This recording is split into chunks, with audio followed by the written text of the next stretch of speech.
It's kind of a testament to the airframe and to the maintenance on it. Still over 400 of these 135s flying.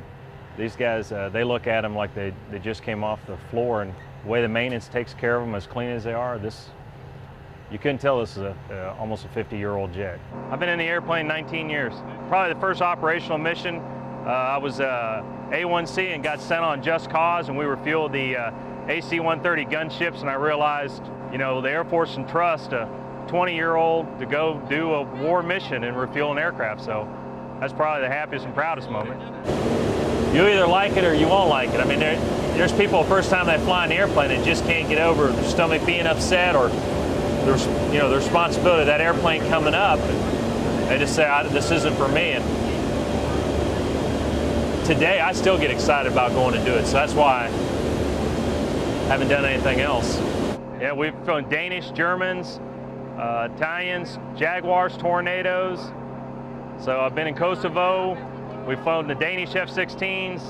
So if it's got a probe or a receptacle, we've refueled it. I've got the first group of 19-year-olds going through, and everybody's nervous about that. And I tell them, so I started out at 19. I mean, you got to do it sometime. It's just, I never thought at this point I'd be putting 19-year-olds in the airplane knowing they're going to get a 20-year career in the tankers. I always tell the guys it's 90% common sense and 10% ability. You have to know your limits. You have to explore your limits, and you just got to have confidence in your ability. It's a tandem act between what the boom does and what the pilot does up front. We get a feel for each other. They can hear the stress in my voice and know, guard the throttles, be ready to call a separation. And the receiver pilots, if they're following our direction and they're feeling good about the day, it works like a perfect dance. The KC-10, because of the flexibility it has, it also hinders it because it carries too much fuel, so it can't land a lot of runways.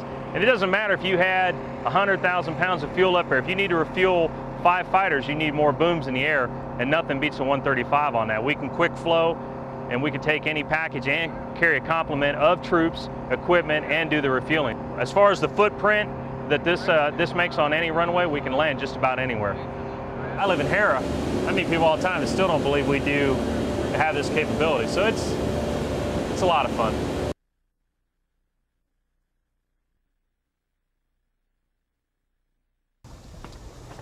When John Russell walks into his garage and opens his attic, he steps into another world. Just a place to get away. It's a place where trains rule the landscape and people are just accessories. I'm as active as I possibly can be, but there is moments when I need to take my time and sit back and just slow down. John spent more than 30 years in the Air Force and retired as a colonel, a well-respected man who still feels like a kid. I tell people that I got my first train when I was 2, and I intend to be 2 forever. We were childhood sweethearts, and I knew him when he had a train in his basement, and then we got married. It was a train under the bed. John controls several trains at once with the touch of a button. He also has a control panel comparable to the cockpits he used to fly in. More than a year of work went into this set, with details fit for a military man. There was nothing up here at all, just a bare attic. And with the help of my son, strong back, we got all of these items up here to turn this into a room. And all of John's effort now gives his grandkids a smile, from trains that actually puff steam to a restaurant with talking waitresses. Here's your order. John's audience makes all his work come to life, in a busy life it is. I've either got to stop sleeping, or I figure live to be about 130, and I don't think I can pull either of those off. A lot of work and a lot of money went into this room. I have seen at an auction where this particular item went for as high as $5,000. And the man who went from flying fighter planes to directing toy trains says this is not his last mission. This is the latest layout. I'm not saying it's the last, it's just the latest current one. All of this land, when you drive by, you just miss it. To make sure life does not pass him by, I'm going 25 miles today. Rocky Dunham enjoys every step along the way. When you're out here and there's nobody around, I can talk to God and I can listen to him. While on the 100-mile walk from Edmond to Tulsa, Rocky carries a message. I don't know how many steps I take per mile, but I know that every 16 minutes that I'm out here, someone dies by suicide. Rocky says his only son, Joey Dunham, took that path.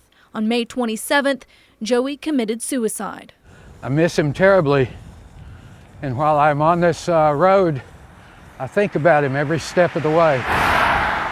Rocky is not making the journey alone. These are all names that I picked up. On each stop in different towns, Rocky adds another name and another purpose for the trip.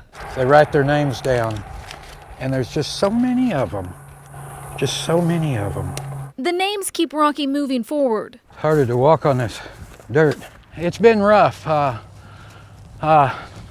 My feet hurt, my legs hurt, my arms hurt. But Rocky says his aches do not compare to the pain of depression that can end a life. They must go through terrible pain before it comes to that point. And although there's a long road ahead, it is a walk worth every step. I think my son is very proud of what I would be doing.